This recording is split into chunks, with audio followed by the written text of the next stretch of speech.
Hello बच्चों, हिंदी विद्या मंदिर में आपका स्वागत है। आज हम एनसीईआरटी की 9वीं कक्षा के स्पर्श पुस्तक से रहीम के दोहे पढ़ेंगे। तो आइए शुरू करते हैं।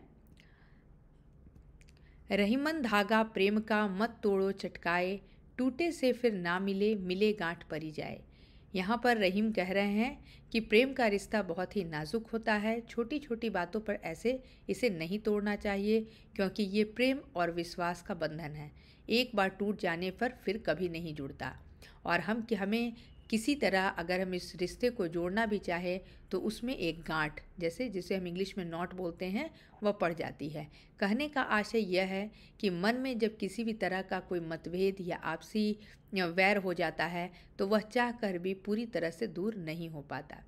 रहीम का कहना है कि प्रेम का रिश्ता बहुत ही नाजुक होता है। छोटी छोटी बातों पर इसे नहीं तोड़ना चाहिए। ये प्रेम और विश्वास का बंधन है। एक बार टूट जाने से फिर कभी नहीं जुड़ता।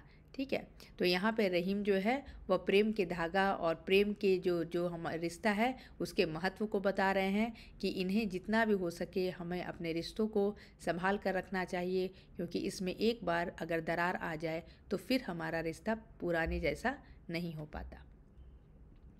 रहीमन निज मन की विथा, मन ही राखो गोए, सुनी अठिलय हैं लोग सब, बाटी न लय है कोई। रहीम कहते हैं कि अपने मन का दुख तकलीफ़ अपने तक ही रखना चाहिए, क्योंकि किसी दूसरे से बांटने पर वह हमारा दुख तो नहीं कम करते बल्कि उसका मजाक ही उड़ाते हैं, है ना। इसलिए रहीम कहते हैं कि हमें अपने मन में जो दुख है तकलीफ़ है अपने तक ही रखना चाहिए, क्योंकि किसी दूसरे से बांटने से वह दुख तो कम नहीं होता बल्कि हमारा वो मजाक उड़ाते हैं। और इसलिए हमें कोशिश करना चाहिए कि हमें अपने मन की वेदना जो है तकलीफ़ जो है अपने अंदर ही अपने तक ही सीमित रखनी चाहिए। चलिए और आगे बढ़ते हैं। एके साधे सब सधे, सब साधे सब जाए, रहीमन मूल ही सींचबो, फूले फले अघाए। रहीम कहते हैं कि एक काम को करने से, एक काम को जब हम मन लगाकर सच्ची लगन से जब हम पूरा करते हैं तो उसके साथ हमारे कई सारे काम अपने आप सफल हो जाते हैं, है ना। जैसे कि अगर पेड़ पौधों को हम केवल उसकी जड़ों को सींचते हैं, लेकिन उसके फल फूल तना पौधा सबको इसका लाभ मिलता है, और जो वृक्ष और जो पौधा है वह हरा भरा होता है। जैसे फॉर एग्ज़ाम्पल अगर कोई बच्चा अपने जीवन में अनुशासन को पालन करता है तो न केवल वह अनुशासित होता है बल्कि उसे जीवन में समय का महत्व क्या होता है उसे समझ में आता है, और जीवन में जितनी भी तरह के जितने भी क्षेत्र में वह अपनी मेहनत करता है उसमें वह अवश्य सफल होता है। इसलिए जब हम एक तरफ अपने एकाग्र होकर जब हम एक दिशा में जब मन लगाकर काम करते हैं तो उससे संबंधित दूसरे क्षेत्र में भी हमें सफलता अवश्य मिलती है। चलिए आगे बढ़ते हैं। चित्रकूट में रमी रहे रहीमन अवध नरेश, जा पर विविधा पड़त है सो आवत यह देश। रहीम कहते हैं कि अयोध्या के नरेश, अयोध्या के महाराज राम, जब उन्हें 14 वर्ष का वनवास दिया गया था, जब उन्हें 14 अयोध्या से वनवास से निकाल दिया गया था, तब वे अपनी राजधानी छोड़कर चित्रकूट में भी आकर बस गए थे। और इसी स्थान की याद हमें दुख में ही आती है। जिस प्रकार विपत्ति में वह शांति पाने के लिए इस प्रदेश में खींचे चले आते हैं, उसी तरह धरती पर और में किसी को भी अगर कोई परेशानी होती है तो वह उसी समय उस जगह उस जो शांति का जो प्रदेश है उस समय वह उसे याद करता है। चलिए आगे बढ़ते हैं। दीरघ दोहा अरथ के आखर थोड़े आही, ज्यों रहीम नटकुंडली सिमटी कुदी चढ़ी जाई।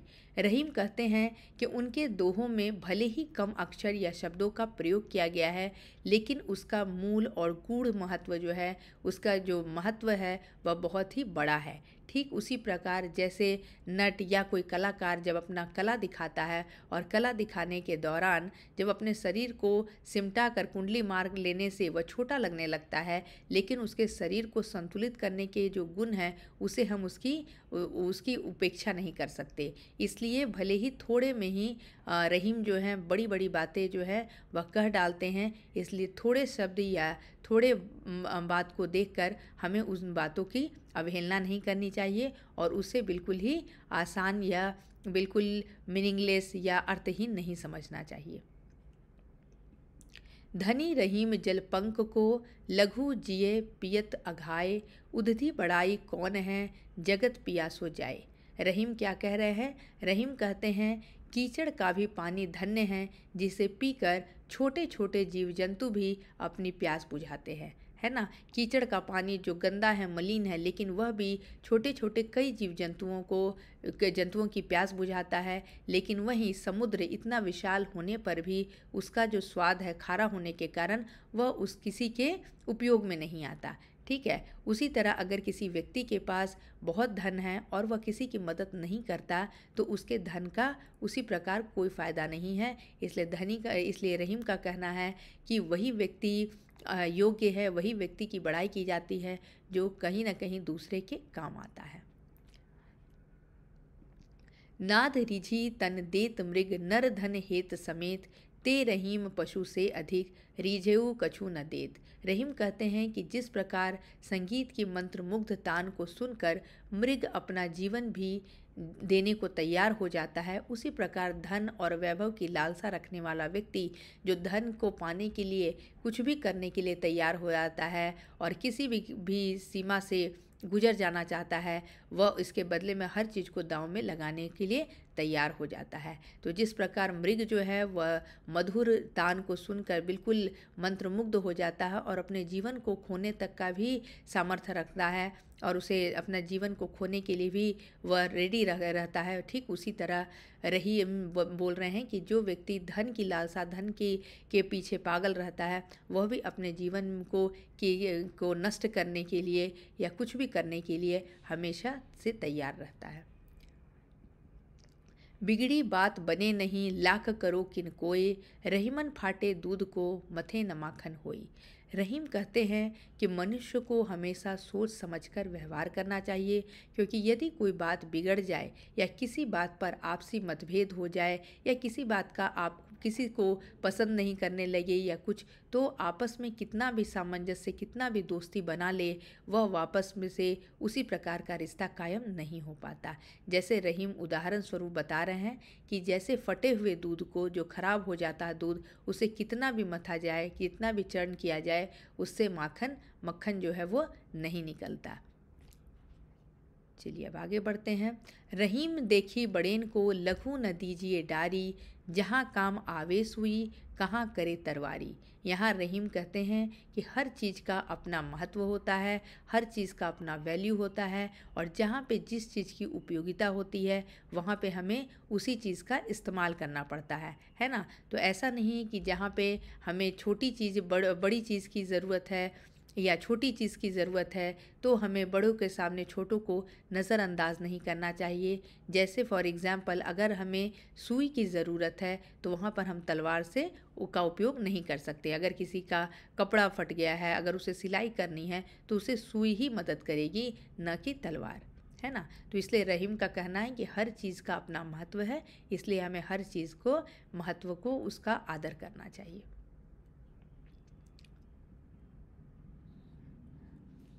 रहीम निज संपत्ति बिना, कोऊ न विपत्ति सहाय, बिनु पानी ज्यों जलज को, नहीं रवि सके बचाए। रहीम क्या कह रहे हैं? संकट की स्थिति में मनुष्य का निजी धन दौलत जो है उसकी सहायता करता है।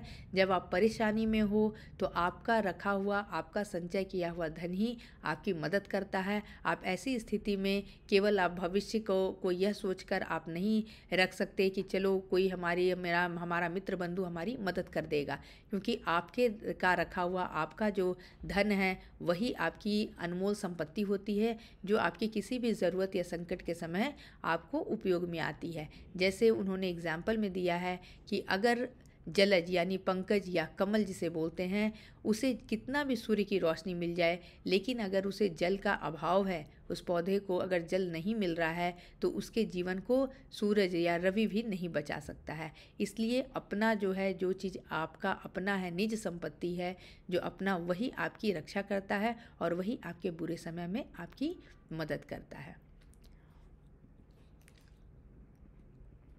रहीमन पानी राखिए, बिनु पानी सब सून, पानी गए न उबरे, मोती मानुष चून।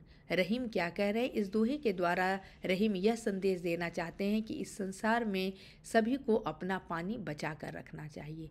यहाँ पर पानी का रहीम ने 3 अर्थों में उपयोग किया है। एक पानी का अर्थ होता है चमक। जैसे मोती में अगर चमक ना हो तो मोती का कोई वैल्यू नहीं है, उसका कोई उपयोग नहीं है, उसका कोई मूल्य नहीं है। इसलिए मोती में उसका जो चमक है वही उसकी कीमत को बताता है। ठीक उसी तरह चून यानी चूना जो है वह अगर पानी में उसके पत्थर को नहीं घिसा जाए तो उसका कोई उपयोग नहीं है, वह बिल्कुल पत्थर जैसा है, उसका कोई मोल नहीं है।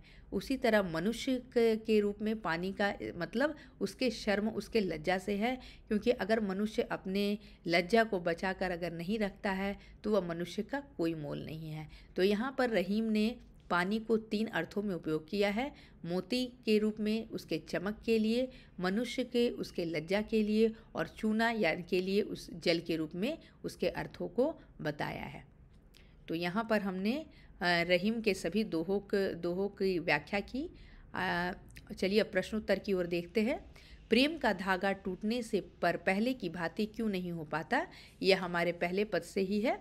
प्रेम का धागा टूटने पर पहले की भांति नहीं हो पाता क्योंकि उसमें एक गांठ लग जाती है, और जब किसी प्रकार का आपस में कोई खटास, कोई मतभेद हो जाता है तो हमारा रिलेशन, हमारा जो रिश्ता है वह बिल्कुल पहले की तरह नहीं हो पाता, क्योंकि प्रेम का रिश्ता जो है वह बहुत ही नाजुक माना गया है। हमें अपना दुख दूसरों पर क्यों नहीं प्रकट करना चाहिए? अपने मन की व्यथा दूसरों से कहने पर उसका कैसा व्यवहार हो जाता है?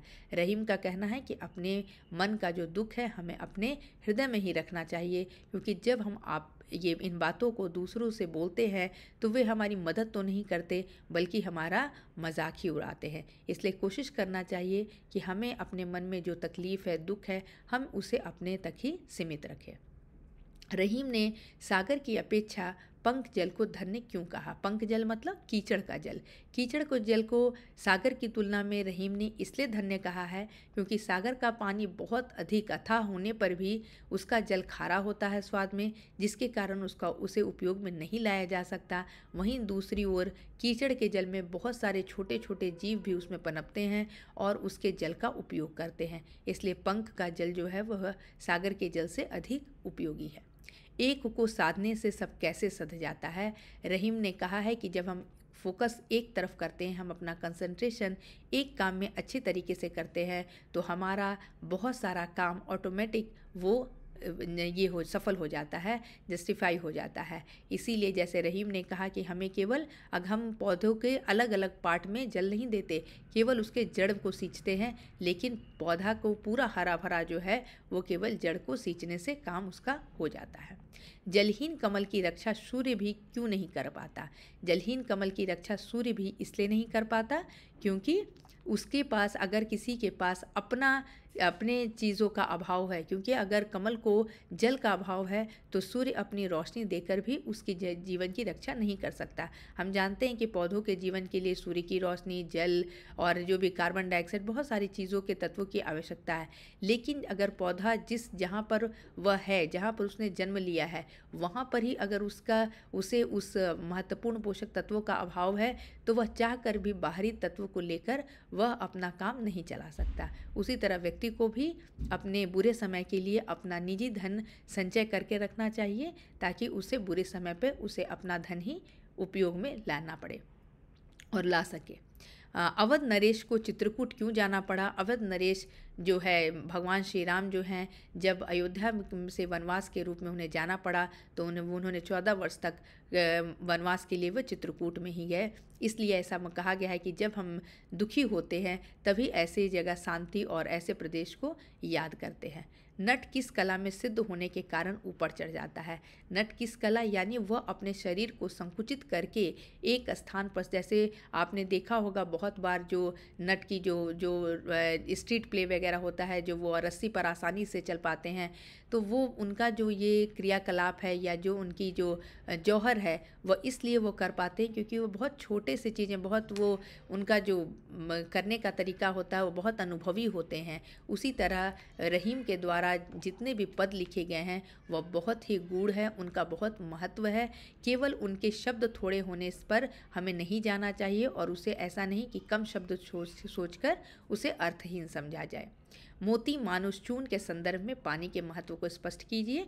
ये लास्ट वाले प्रश्न का तो अभी व्याख्या हमने लास्ट वाले पद में ही किया कि मोती जो है पानी को 3 अर्थों में रहीम ने व्याख्या किया है, जैसे चमक के रूप में, मनुष्य के लज्जा के रूप में और चूना के लिए जल के रूप में। यानी अगर मोती में अगर चमक ना हो तो उसका मोल नहीं है, उसी प्रकार मनुष्य में अगर लज्जा नहीं है तो मनुष्य का मोल नहीं है, उसी प्रकार चूना में अगर जल में उसे नहीं मिलाया जाए तो वह बिल्कुल पत्थर के समान है। तो आशा करती हूँ कि आज जो हमने रहीम के पदों की व्याख्या की आप सभी को पसंद आई होगी और हमने प्रश्न उत्तर भी अच्छे से डिस्कस कर लिया। अगर आपको इस पाठ से संबंधित किसी प्रकार की कोई दुविधा हो तो आप बेहिचक कमेंट बॉक्स में लिख सकते हैं।